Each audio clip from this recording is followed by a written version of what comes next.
suspect we're going to have confidential things. So maybe we can do a round of introductions. The way we're dividing this meeting just is that because we have two of them, we have one in English and one in Spanish and Portuguese. I'll do the English one and Alina will complement, and then she'll do the Spanish and Portuguese one just for language comfort reasons. So if I can open the floor and ask people to say who they are, and maybe your interest here, that would be great. Ethel, you want to start? Sure. Hi, everybody. So I know most of you, and it's lovely to see you. I'm Ethel Brooks. I'm based in New Jersey. I'm a professor of women's gender and sexuality studies at Rutgers University. And I'm from a large New England Romani family. Welcome. I gave Ethel the floor because she always puts the positive energy into the meeting. Who's next? Martin? Hi. Okay. Well, I hope to keep up the positive energy then. Yeah, pressure's on. Yeah, the pressure is on. So my name is Martin Fota, and yeah, again, I know most of you, and I am an ethnologist, anthropologist by training, and I'm based at the Czech Academy of Sciences, where I'm currently leading a project called Romani Atlantic, which is focused on the South Portuguese-speaking South Atlantic. Super. And you know, the character of the Romani diaspora across this space. Great. Anne? Hello, everyone. I'm Anne Ostendorf. I'm on the west coast of the U.S. at Gonzaga University in Spokane, Washington. I'm an early American historian by training, and I'm currently doing work on Romani people throughout North America, I guess, as a historian, especially in the early time period. I was honored to be invited to participate in this work, so I'm just happy to hear where it goes. Super, and thank you very much for joining at this ungodly hour at your end of the I'm fine. I've got coffee. Yes, me too. Anna. Hi, my name is Ana Martin Sevillano. I'm comfortable with English, so if we are going to do the Spanish version, I think most of us are comfortable with English. I'm a professor of literature and cultural studies at the University of Montreal. I do also comparative literature, and I've been working for the last few years on Romani literatures from using a comparative perspective. And thank you very much for inviting me to be here. Super, thank you for joining. The Spanish and Portuguese version is at 11 my time in the US East Coast, so New York, Washington time zone. You'd be very welcome to join there also, and it might be interesting. I think that's where we'll have sort of more probably Latin American perspectives, or at least Hispanophone perspectives. The Teams, which is the program we use, officially doesn't enable interpretation, and it turns out that in the UN system to hire an interpreter, at least in the Secretariat, is an unbearable, complicated thing. So it was actually simpler to have two meetings and just I run one and Alina runs the other than to try and figure out how to get to Zoom and then how to plug in an interpreter to the thing. So hence two formats. Sorry, yep. Claude, do you want us, and Alina, do you guys want us to attend both meetings? You are very welcome. Yeah. You are very welcome. I suspect they may be slightly different. It tends to be the case that in the two different languages, they have different dynamics and maybe different things will be raised. So it may be interesting if you have time. The purpose of these meetings is really, we launched this thing last week. We want to give an opportunity to explain what it is. So we sent out links to say, you know, if you have questions or want to hear what the thought is, you know, we make ourselves available for an hour and a half in each in the two languages. If you don't have time, the presentation will be effectively the same once in English and once in Spanish. But like I said, the questions, who knows? Let's see what people ask.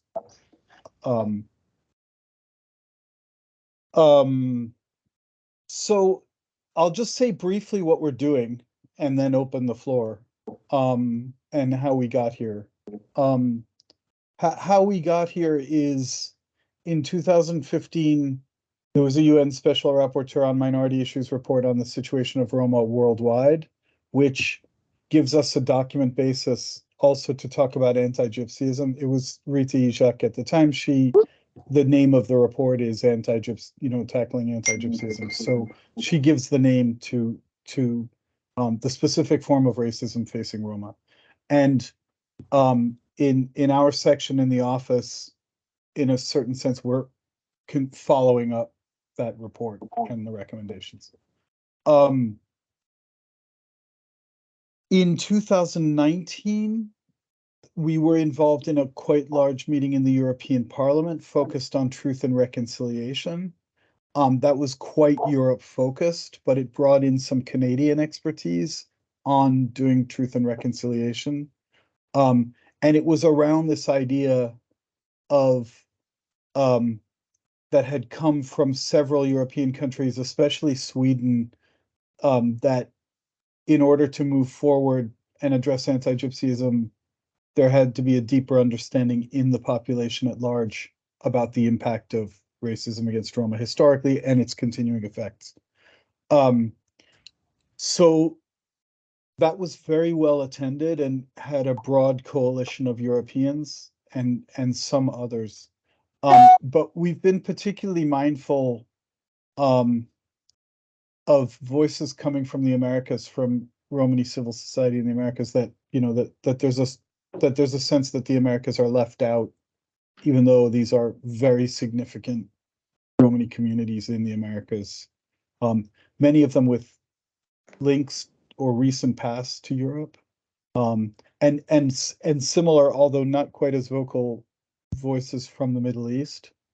So increasingly, we kind of have said, okay, we're working globally as the UN, but we'll put the accent outside Europe because there's so much, so many things, and really increasingly so much funding coming from the European Union around Roma issues in Europe.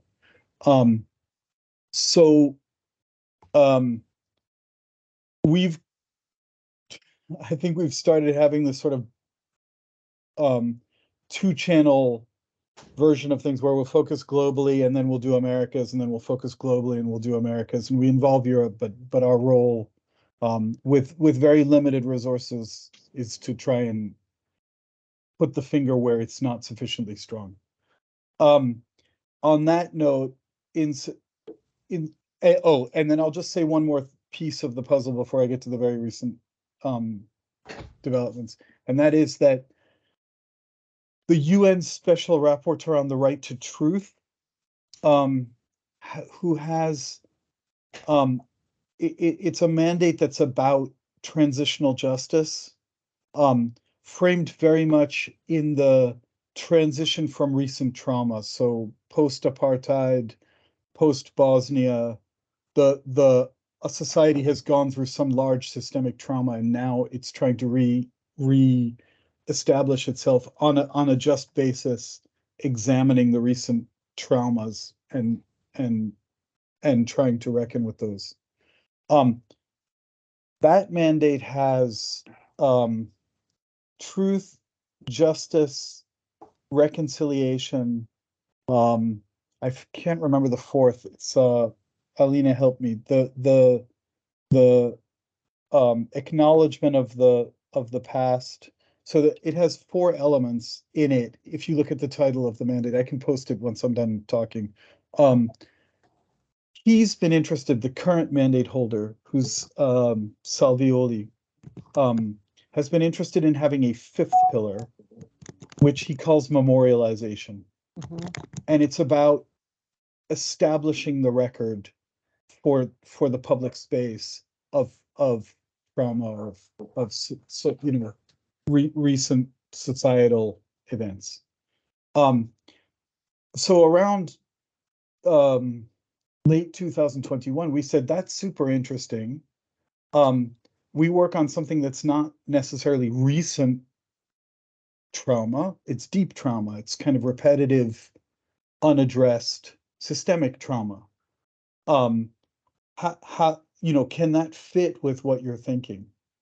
And he turned out to be quite open to working with us. So he had done a thematic report on memorialization in, I think, 2021, which is like a broadly the idea. And he was willing to come to an event and really play an intellectually contributive role to an event that we convened last year in September on globalization. Sorry, on memorialization, Roma, and it worldwide. So a global meeting on Roma and memorialization, focus on recognizing and addressing anti-Gypsyism. So we held that meeting in September of last year. There's an outcome document. It was a really warm meeting. It was a good meeting of activists, I think, and people working on issues. And then the follow-up, we said, let's now do Americas in particular on this we go back and forth version of things. So this May we held a Costa Rica Americas specific meeting. Ethel's just posted amazing. I'm so sorry I wasn't a part of it. I actually missed it because I had a family meeting. Alina had to hold down the entire meeting with the help of Nathan, Mick, and some other Carlos Stoyansk and some other people who kind of came in and helped. But there was this meeting in Costa Rica held in UPeace and hybrid online. So that's the steps to now. A very key outcome of the Costa Rica meeting was, let's have a mapping of memory places in the Americas. Let's do it crowdsourced. So open it to anyone. Plan to put it in a public space. The idea has been sort of have supervisory bodies, one more focused sort of academic, making sure that the facts are correct, and the other giving a kind of final decision, and that one ideally majority Roma, so that it's Romani ownership. And then and so we've launched that. So far, the idea is a form that people would fill in on Outlook, that would provide the information with a deadline of the 31st of August. And then the idea is we would meet during autumn and try to filter the information and prepare it. And then it would be placed in the map. The map, we're not yet 100% sure what format we're using. The UN frowns upon using Google, so Alina's been talking to some colleagues of ours who have been doing some of this stuff. We have a colleague, Laura Kaye, who's done an indigenous mapping in one context, who sort of knows some of the programs out there. So we're still sorting out where exactly it would sit. But that's the plan. There are several lines drawn, but not many. One is we're focusing on things that have a physical existence. So, for example, we're not including things like the educational curriculum, like if your country has added Roma to the education, we're kind of setting that aside. We're taking physical presence and physical existence. For example, there's the Colombia Truth and Reconciliation process has addressed Roma issues. The Truth and Reconciliation process per se we won't include, but there's a memorial site to the Truth and Reconciliation process, and that would be included. So we've drawn that line of just, okay, this is for physical, not for symbolic or non-tangible memory. We're including positive, negative, the broadest possible. So we're looking really for just Romani presence in the social world, in the physical space. The best example I can give is, in addition to like Holocaust memorials or the Columbia Truth and Rec, like in Alina's hometown, there's a Plaza de Ciganos. Why? We're asking around. So what's the history of the naming?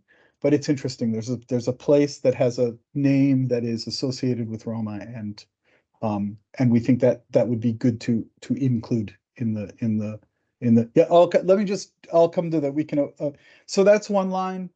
Then we've drawn some lines that we're not firmly committed to, like we've set a deadline of August 31st, so that we can launch the thing in December. The intention is actually not to reject things after August 31st. Like we'll probably just keep it going.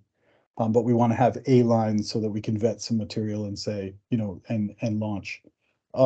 That's one. And then other people have raised, why are you doing only the Americas? We're doing only the Americas because there's a large gap. There's been some mapping in Europe, but maybe as a next step, we enlarge it. We just wanted to have something bounded that we could do that was feasible and then take the next step.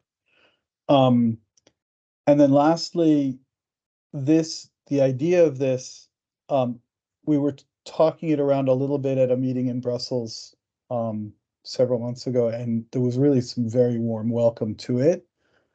And a reminder that next year is the 80th anniversary of the 1944 2nd of August events, Roma Holocaust Memorial Day, effectively.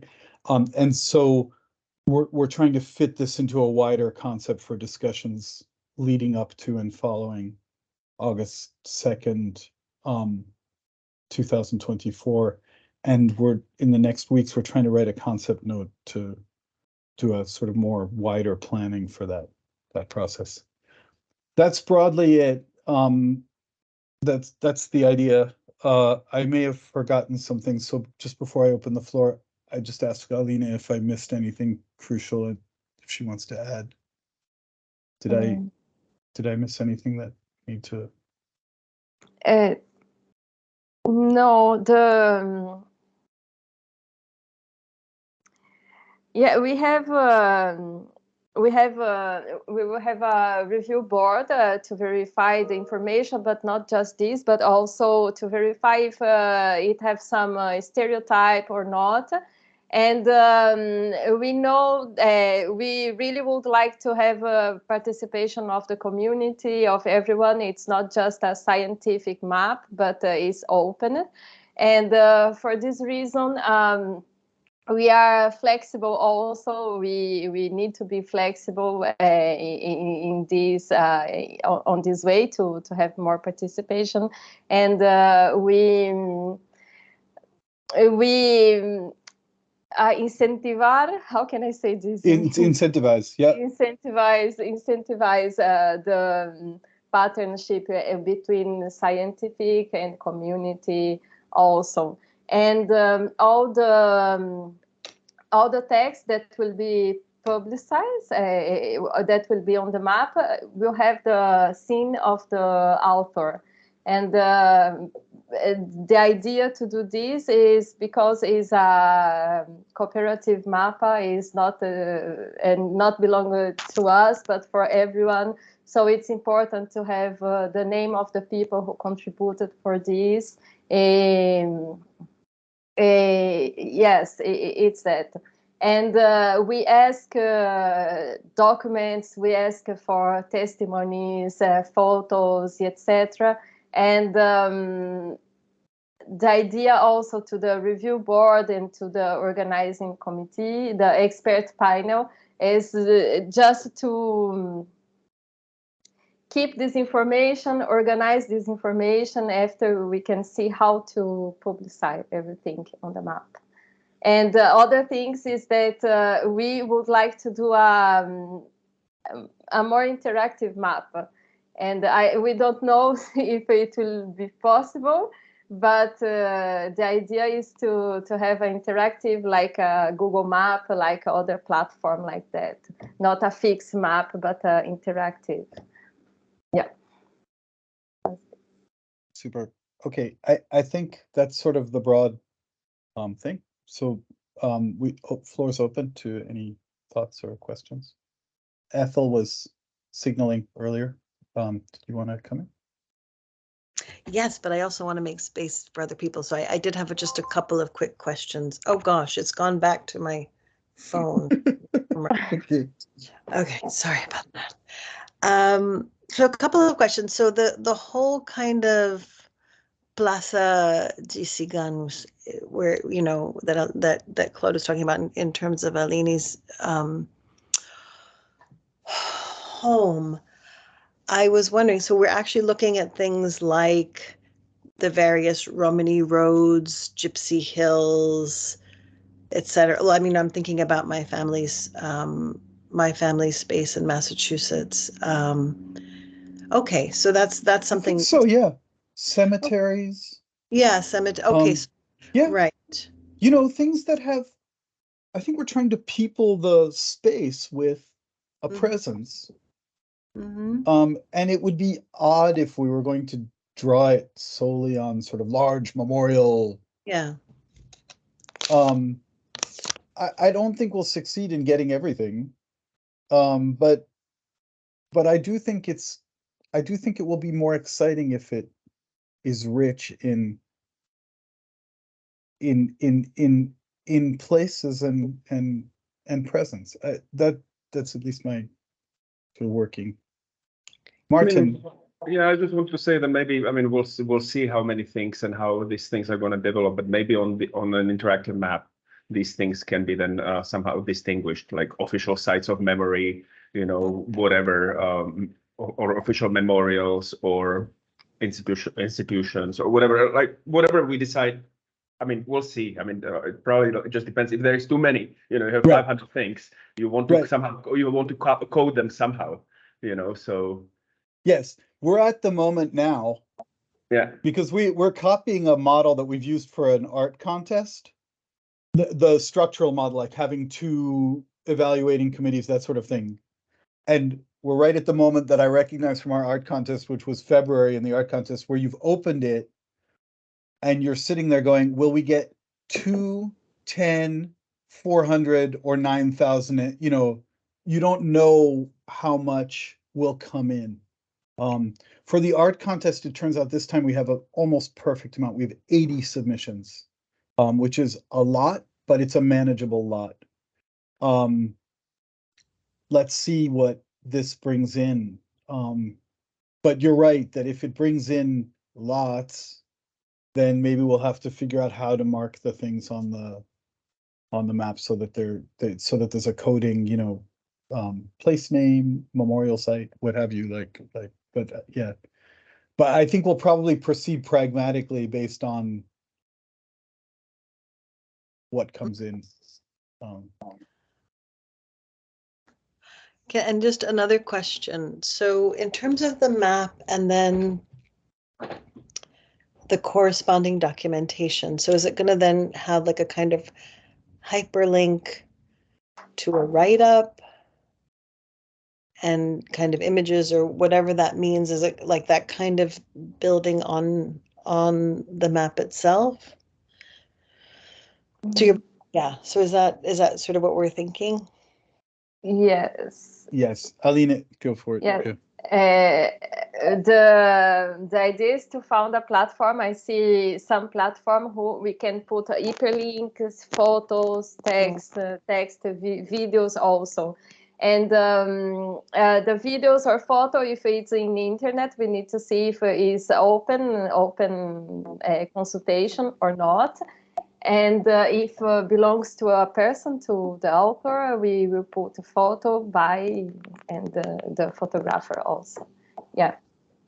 The submission form asks you to say either yes, I own this, or yes, and I give permission to use it, or yes, it's in the public domain. If we don't get those, we'll have to chase down some, to make sure that we're not publishing things that we don't have the rights to. And there may be people who don't want, you know, things marked. So it's good that we have a few filters along the way. But the general idea is, yeah, to have a descriptive text and hopefully images and yeah. Mhm. Even if the descriptive text says things like, we're not really sure why this is called this. You know what I mean? I think that's also a legitimate thing to say in the Mhm. Anna. Yeah, so I think I'm getting the idea, but I'm still, I guess I need to see that document that you are sending us to see what is exactly that you're asking. But for example, if, I'm sorry, I'm going to give my example, but if I focus on literature, so I have documents, which is what I mostly work with, even though I also work with visual arts.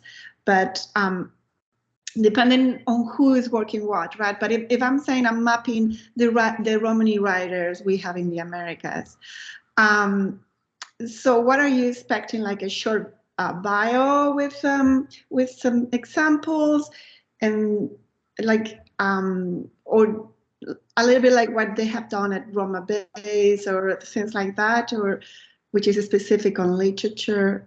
And what do you have in mind? I think so, although again, we have linked it to the physical space. So the ideal would be something like, we know where someone lived and there's a house, and you could go like, here's the house where the Romani writer Ron Lee Okay, so when you say physical, lived, and you mean and so topographic, not like yeah, something along the lines of topographic. not a book is a physical object, A but book, not, yeah, that's true. Yeah, I think we were thinking of, yeah, maybe the better word is topographic.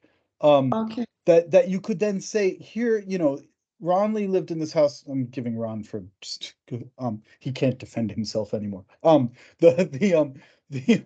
Sorry, the the you know, here's a place where he lived. We would have to check, like, his family is okay with us Okay.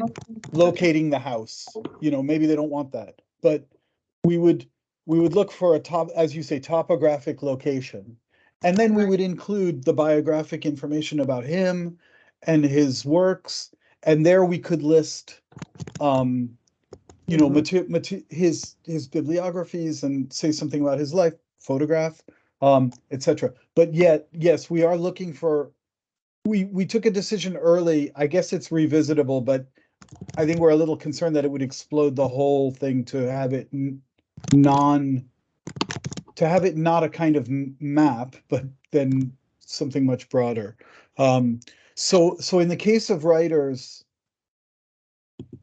if you can find us a physical location of relevance, be that a birthplace, a birth town, a house where lived, a grave, you know, something that we can just put it on a map and then link to. But then, yes, in informational terms, it would be something like what you said. You know, we could put photographs of the books, we could put biography, we could put. I think the internet doesn't bound our limitations in terms of what we can place online, and the more graphic, the better. The more informational, the better.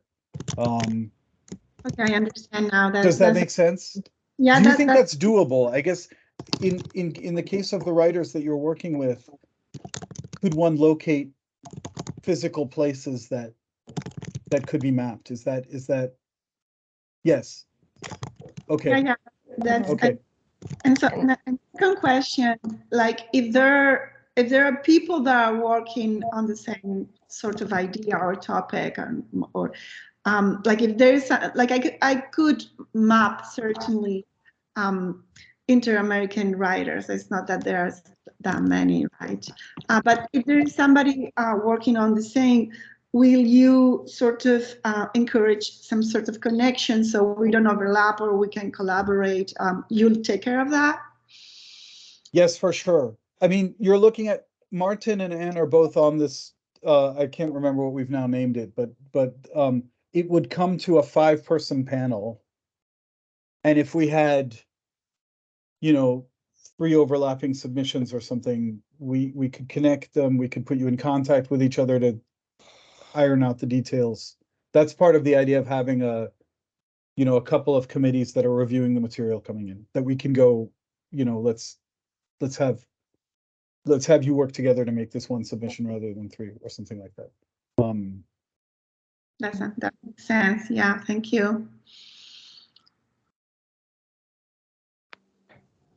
And Can I just add one thing? And I think you kind of clarified this, but I would suggest not being fixed to a home or a structure, because a lot of marginalized people lose their homes a lot quicker than homes of people with wealth and prestige. So like a town or a neighborhood, I think would maybe be best practices for mapping to a geographical space. Yes, a house would be great, especially if it's a more recent person, but houses really get torn down of more marginalized people more quickly. So I would just throw that out there. that absolutely works, I think. I think it will depend on the person. In the case of a writer, we want to, okay, this person had no fixed address, but their writing centered around an experience in this province of, let's say, Canada, for the sake of it, then okay, maybe we map the province. I think we'll have to take a pragmatic approach to the things. By contrast, whose house was it? Rosa Parks in the US just recently, somebody bought her house and was renovating it with the purpose of making a site for Rosa Parks. There is a very physical, it was a rundown place, but there's a intention to, in that case, you can say, here's a good place to memorialize the person. So I think we'll be taking a pragmatic, I hope we'll be taking a pragmatic approach to the finding the place name for the thing. Ethel. Just one quick, I think, concern about thinking through kind of, I think memory maps are one thing, perhaps living kind of pinpointing where Romani, so I think there's a fine line between the memory and then pointing out like this is a Romani neighborhood. Yes. And I'm particularly thinking about in the Americas and thinking about kind of my extended family where, I think there's a real genuine fear of like being identified. Yeah. Nobody, right. Yeah. Nobody wants to have the police know, or or anyone who can kind of carry out persecutory practices, find out where exactly, the Romani neighborhood is. So I think that's something we have to, or you would have to kind of figure out. That for sure. That for sure. On the form, we have this question, and we put, are you sure that anybody is at risk because this information, etc.? And we will take care of this. Yes, it's important. And it's important also to ask to the community if they would like to have this information on the map, etc. Yes, if is someone external of the community and would like to publicize the text, we will ask. We will speak with this person about this. I mean, there was a neighborhood in Istanbul which appears to probably be the first place of fixed Romani settlement in Europe. And then the government of Fatih, which is a neighborhood of Istanbul, decided they wanted to tear it down. UNESCO got involved, and there was this is an important historical site. Mm-hmm. And in a certain sense, if we have something like that in the Americas, we will still check with the inhabitants, but if you have an important neighborhood that's known, a Romani place, and then I think that would qualify. If by contrast somebody just wants to put up like, the Roma live over there, I think that that probably there'll be too many privacy and protection issues, and so again, I think that's why we really have these two committees to look at what's coming in and take some nuanced decisions about what the material is and whether it should be placed in a map or not. We certainly don't want to be the like profiling map. You know what I mean? That's not the intention. Like, yeah. And but I would like to add something. One participant can send can more than one application. So yeah, 2, 3, 4, doesn't matter. And other things is what can we do with this information? We don't know exactly. We need to treat each information or each memory point individually. And for example, with this map, if some organization would like to do something to make a statue or a monument there, it's possible, and the map can help this organization to do this. And not just this, but for example, in my town about Gypsy Square, I spoke with my cousin, with my aunt, with a journalist, and now they preparing a project to send to the municipality to do a statue there. So this is an individual case. And for example, in Brazil, also IMSK is a woman Roma organization there, and they starting to see the memory points and to see what they can do, and we can help us to yeah to do things. It's that, and not just this, but like partnership, we have UNESCO also, and we are speaking with UNESCO, and maybe we can do other more practical things with UNESCO, but we cannot promise anything at this point. Just to put a different spin on what Alina just said, we were asked, like, okay, we're going to submit information, like, are you going to advocate that it be memorialized? And sort of formally, we had to say, like, well, no, we're just making a map.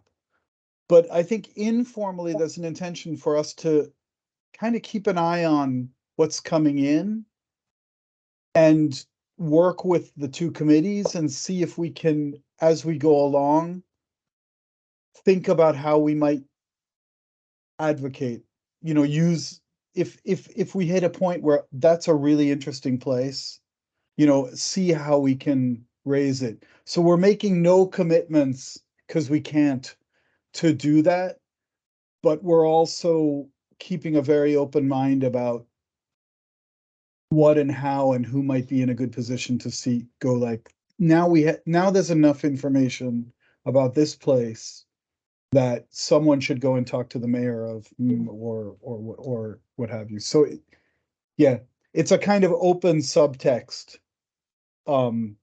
to and again, also one of the reasons we've gathered these two communities of review people, because I think there may be a discussion of who is best placed to do that and how that could come up with the two groups.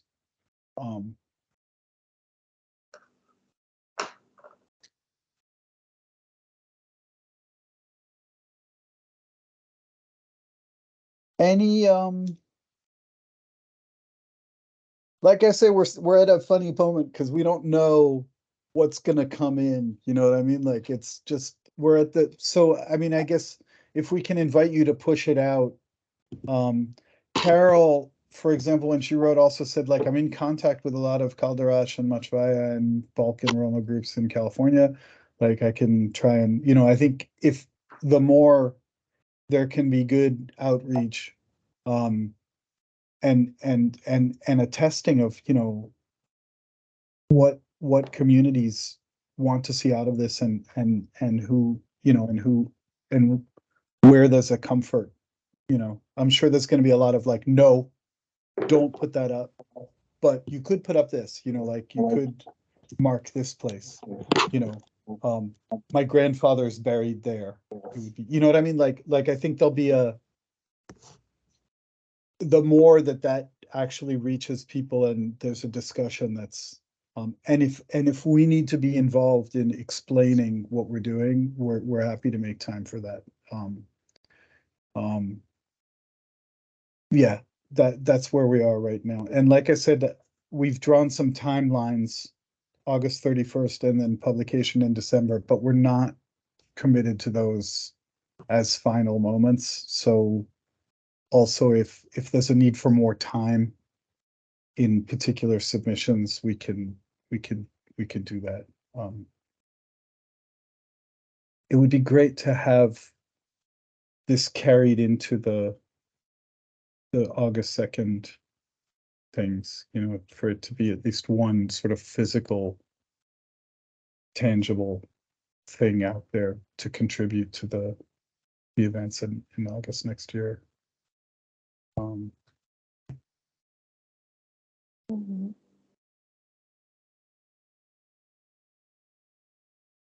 I don't see any. Yeah, go ahead. Yeah, I have about the 8th anniversary next year. We are preparing some activities, and we are thinking about this, what we can do.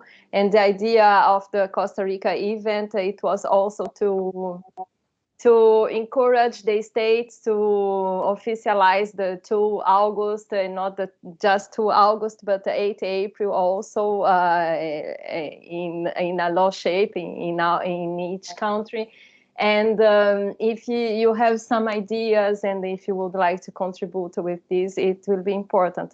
For example, in United States, last year it was approved a law, and the 2 August is officialized now. And maybe we can put this on the map, or we can do something next year also to promoting this date.